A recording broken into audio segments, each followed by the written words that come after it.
Ուժեղ Հայաստան կուսակցությունների դաշինքից 106 թեկնածու ինքնաբացարկ է ներկայացրել իշխանափոխության գաղտնի պլանով։ Հակակոռուպցիոն դատարանի բակում Ուժեղ Հայաստան կուսակցության ղեկավար Սամվել Կարապետյանն է հայտարարել, իրենց թիմակիցների նկատմամբ ամեն օր բռնաճնշումներ են իրականացվում, ինքնաբացարկներով փորձել են պաշտպանել գոնե մի մասին։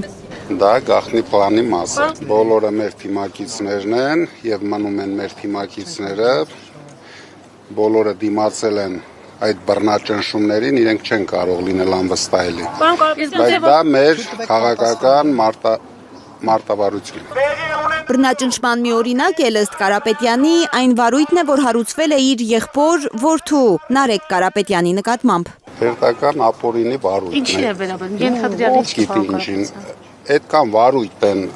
հարուցում, մենք գիտենք ինչի են հարուցում։ Ինչու իր որդիները, եղբոր որդիները չեն ծառայել բանակում հարցը Սամվել Կարապետյանը հորդորում է ուղղել պաշտպանության նախարար Սուրեն Պապիկյանին, պնդում է, որ նա լավ գիտի պատասխանը։ Իմ տղաները, իմ եղբոր տղաները մի 100,000 անգամ ավելի շատ բան են արել Հայաստանի բանակի համար, քան Սուրեն Պապիկյանը 5000 տարի ապրելուց հետո։ Սամվել Կարապետյանի խոսքով ոչ մի բան չի խանգարելու Ուժեղ Հայաստանին իրագործել իշխանափոխության պլանը։ Փաշինյանը հիմա օրորի, ես ասել եմ, օրորի ավելի է ձախողվելու։ Դրա համար ես նախորդ անգամ ասեցի, լինելու է տրիգեր,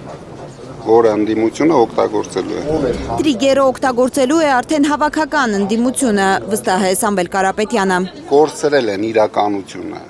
Չկա արդեն, իրենք չեն հասկանում ինչ են անում, իրենք շարունակում են ստերով կերակրել մեր ժողովրդին, բայց դրան վերջ կա։ Հասկանում է, որ Գագիկ Ծառուկյանի տան մազքի շոուն ընդդիմության առաջնորդներին ահաբեկելու նպատակ է ունեցել։ Ծառուկյանը տեսանք ինչ արեցին, համաշխարհային խայտառակություն էր դա։